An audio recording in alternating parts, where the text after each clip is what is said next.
Haciendas y Conventos de México tiene el placer de presentar a ustedes los diferentes estilos arquitectónicos que se llevaron a cabo durante la época de la colonia, los cuales fueron aplicados a los múltiples conventos que aquí edificaron las diferentes órdenes de frailes en su proceso de evangelización.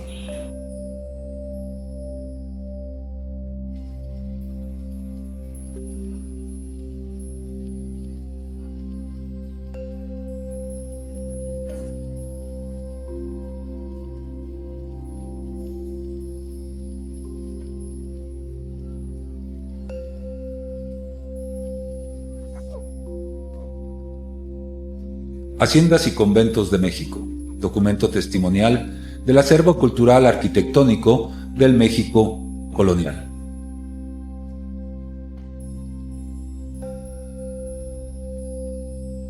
En tu programa Haciendas y Conventos de México te mostramos pedazos de tu propia historia.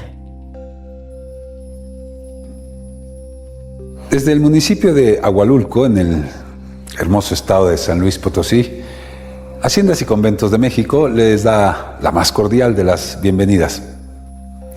Les presentamos con gusto esta hermosa hacienda de Santa Teresa, la cual sigue elaborando el mezcal como se hacía realmente en tiempos coloniales, con la pequeña diferencia que en lugar de utilizar los bueyes que se usaban en aquel entonces para jalar la muela del molino del mezcal, ahora pues se utiliza un tractor, pero aparte de esto, el método es exactamente el mismo y el mezcal está igual de bueno.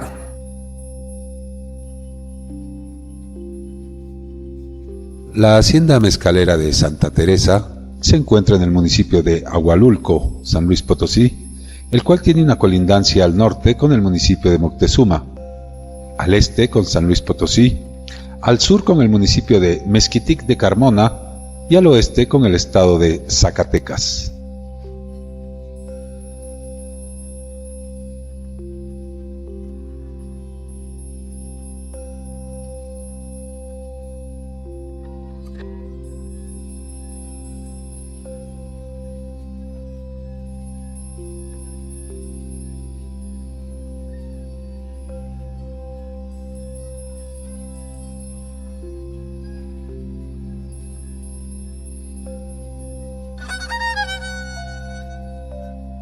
El borracho en la semana trabaja desesperado. El borracho en la semana. Esta bella finca mezcalera formaba parte del latifundio de la hacienda La Parada, propiedad de la familia Ipiña. El borracho en la semana, como enfermedad en cama, ya se siente muy mareado tomándose una caguama. El día no se hace pesado. Esta bella finca de Santa Teresa nace como hacienda independiente el 28 de febrero de 1893, cuando los hermanos José y Petronila Ipiña deciden dividir su hacienda La Parada, de la cual formaba parte desde el siglo XVI. El borracho cuando toma siempre se siente valiente, El borracho cuando toma siempre se siente valiente, A José Encarnación le corresponde la parte de Santa Teresa, la cual delimita con una barda de más de 20 kilómetros de longitud. No le importa que no coma, con que beba su aguardiente. Jean Bassant nos comenta que aun cuando la hacienda de Bledos era la preferida de don José Ipiña, este puso todo su empeño para que su nueva finca de Santa Teresa fuese una empresa productiva. Así edificó un casco totalmente nuevo, aunque de características austeras, debido al bajo rendimiento que la hacienda de Santa Teresa estaba arrojando. La borrachera, andando un día por aquí, yo probé la borrachera. Después de la partición de esta finca con La Parada, a esta última le sobraban las semillas y a Santa Teresa le faltaban. La antigua Parada cosechaba como mínimo 20,000 sacos de maíz. Santa Teresa cosechó 2,000.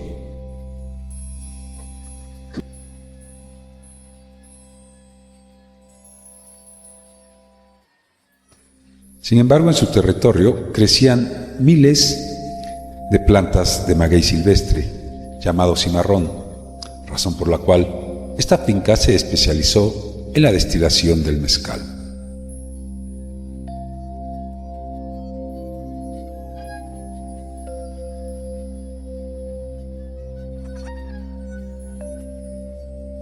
El borracho en la semana trabaja desesperado, trabaja desesperado.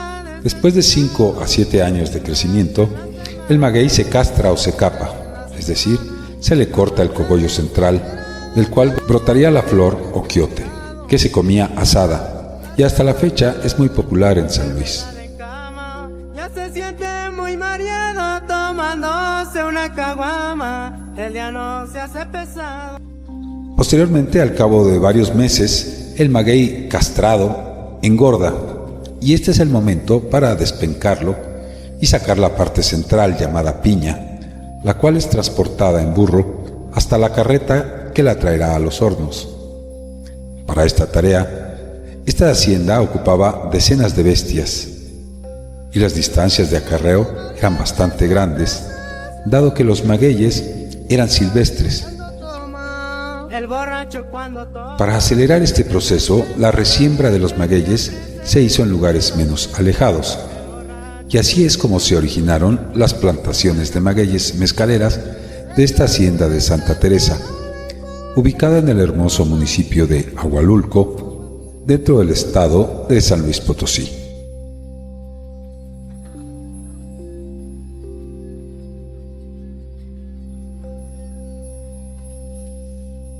Ubicada en el municipio de Ahualulco, dentro de San Luis Potosí, esta hacienda de Santa Teresa surgió a finales del siglo XIX.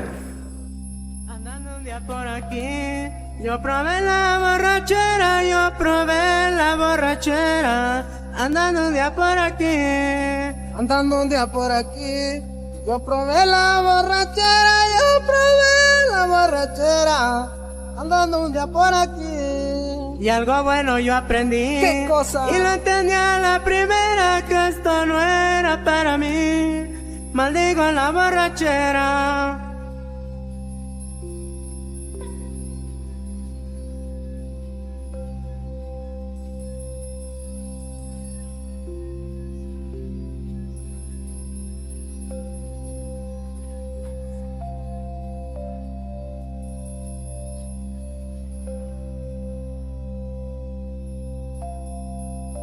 Haciendas y conventos de México. El documento testimonial del acervo cultural arquitectónico del México de la colonia les presenta los diferentes aspectos de la gran cantidad de hermosísimas haciendas con las que contamos en el territorio mexicano.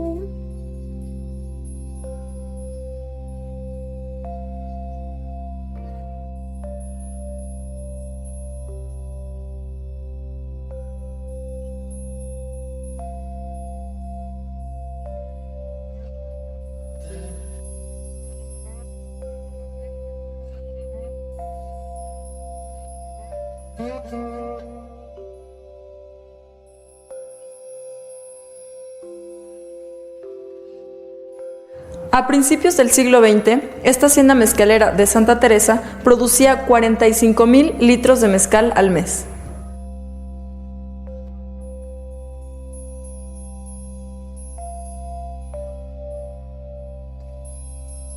Una vez terminados los magueyes silvestres llamados cimarrones de esta hacienda de Santa Teresa, se iniciaron las plantaciones, las cuales se tenían que hacer continuamente para que la producción no se detuviese.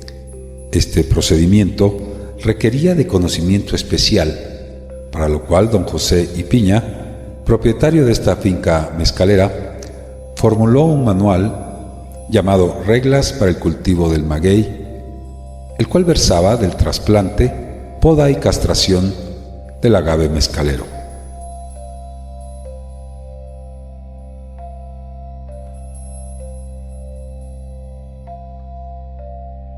Después de cortada la piña o corazón del maguey, estas se horneaban durante 2 días en hornos calentados con piedras y no al fuego directo. Una vez horneados, En un horno donde cabían normalmente 250 piñas, estas se pasaban a los molinos para ser aplastadas por las grandes piedras circulares, tiradas por bueyes. Hoy en día este podría ser uno de los pocos cambios. El uso de tractor para sustituir al buey. De estos molinos se obtiene el jugo y el bagazo. El jugo corre por un canal para ser almacenado en las pilas de fermentación y el bagazo es quemado para calentar los hornos, lo cual le otorga un sabor especial al futuro mezcal.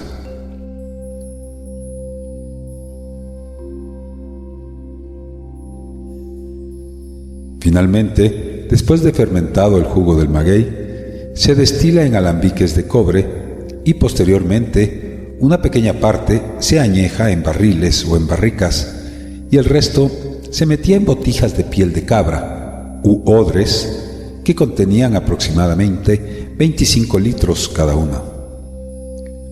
Los burros eran cargados con 2 odres y dirigidos al mercado, en donde cada botija era vendida en 85 centavos aproximadamente durante el año 1894.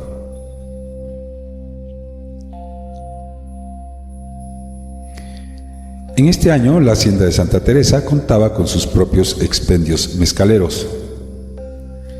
Ya para principios del siglo XX, y gracias a la apertura del mercado que generara el transporte ferroviario, el mezcal de esta hacienda de Santa Teresa se vendía a 4 pesos por botija, es decir, 15 centavos el litro, o sea, más de 4 veces más caro que algunos pocos años atrás.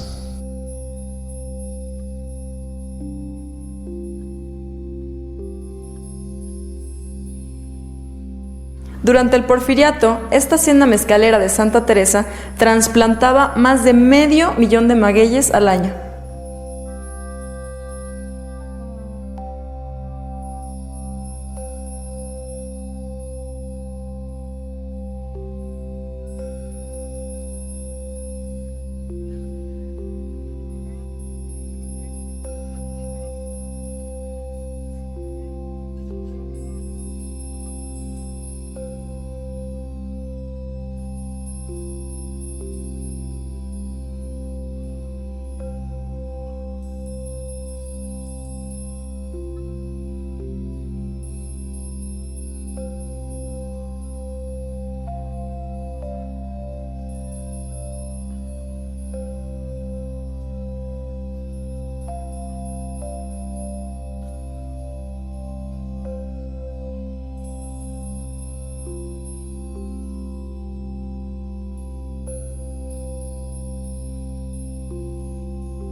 En el año de 1937 se le expropiaron a esta hacienda de Santa Teresa 25,000 hectáreas para ser repartidas entre sus peones. Jean Bazin nos comenta que la competencia entre el ron y el mezcal cada vez era más reñida, por lo que el precio del mezcal en 1905 cayó un 20%, haciendo incosteable para José y Piña seguir destilándolo, razón por la cual decidió mejor arrendarle las destilerías a Ignacio Dávila, quien se ocupaba de producir mezcal en la otra hacienda de José y Piña, llamada Bledos. Además de las destilerías de mezcal, esta finca de Santa Teresa también continuó produciendo cebo de chivo para velas y jabones, así como lana de oveja para la industria textil. Sin embargo, la declinación gradual del uso del cebo para jabón y alumbrado y el creciente uso de grasas vegetales, como el aceite de semilla de algodón o los derivados del petróleo, como la parafina, acabaron prácticamente con el ganado menor de pelo de esta finca. Por ello, don José Ipiña se esforzó por incrementar los cultivos y con este fin en mente emprendió en Santa Teresa la construcción de una presa grande, aun cuando no había un sitio muy adecuado. De esta manera, el propietario de esta finca la mantuvo en producción hasta el advenimiento de la Revolución de 1910.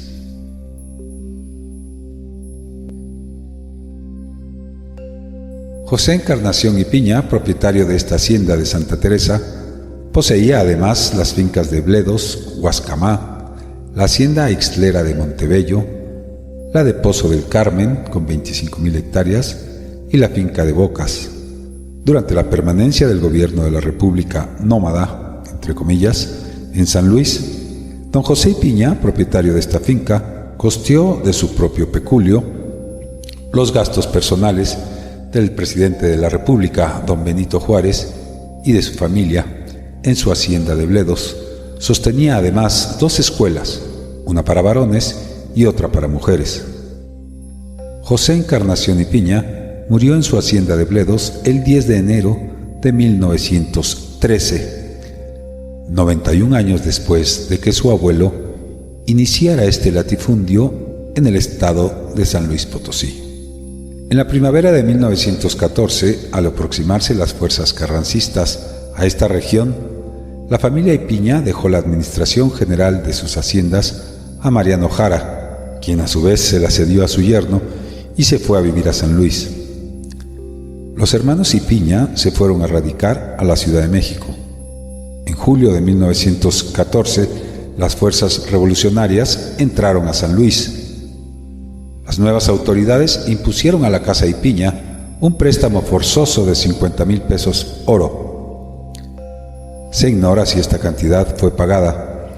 El hecho es que tanto esta hacienda de Santa Teresa como la de Bledos se salvaron de ser intervenidas. Todavía en 1926, la Casa Ipiña modernizó las destilerías de mezcal de esta hacienda. Sin embargo, en 1934, los precios del mezcal se desplomaron. Todavía en 1936, esta hacienda de Santa Teresa contaba con 25,000 hectáreas. Sin embargo, el 25 de marzo de 1937, el Diario Oficial publicó el decreto de dotación de más de 17,000 hectáreas al ejido Santa Teresa, conformado por los peones y aparceros de esta hacienda, y luego 7,600 al ejido Ipiña. Esta finca le dejaron únicamente 9 hectáreas y la producción de esta región se vino abajo.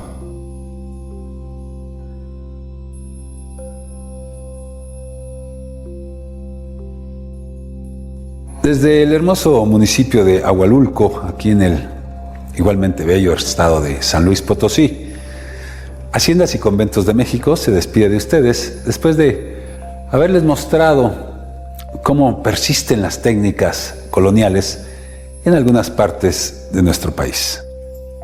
Estás viendo tu programa Haciendas y Conventos de México.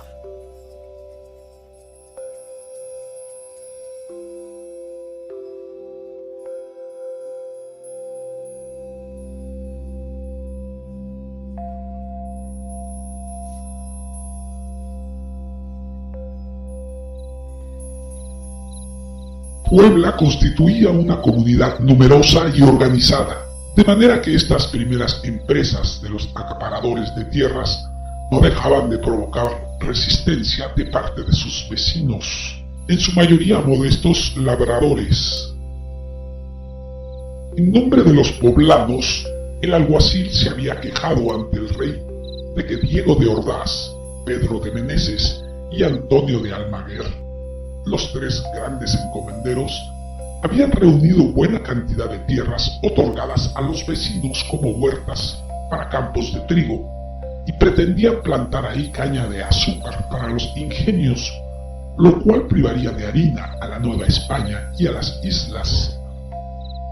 además de quitar su trabajo a muchos modestos molineros fabricantes de bizcocho. Finalmente, afirmaban, talaría y despoblaría toda la región. En 1548 su majestad sometió el asunto a la Real Audiencia. Alrededor de 1540, la ciudad de Puebla había lanzado acusaciones todavía más contra Alonso Martín Partidor, vecino de ella. Decían: tiene muchas tierras, y caballerías como huertas que el cabildo le ha dado, y dice que él ha comprado de personas particulares que son en mucha cantidad, y las tiene usurpadas y tomadas con mal título y derecho, porque las personas de quien el dicho Alonso Martín las ha habido no se las habían podido vender, porque las tales personas no tenían facultad para ello, ni lo habían servido para que se las cediesen, ni las tenían labradas ni cultivadas. Los quejosos no podían ser más explícitos sobre los manejos de este personaje. Debemos confesar que tales protestas son insólitas en esta época, pues en otras partes pudieron constituirse inmensas haciendas sin que los contemporáneos lo notaran. Es que en Puebla el medio era bastante distinto. Los labradores dueños de propiedades medianas reaccionaban contra las empresas de los grandes acaparadores de tierras, sobre cuyas actividades lograron imponer un freno.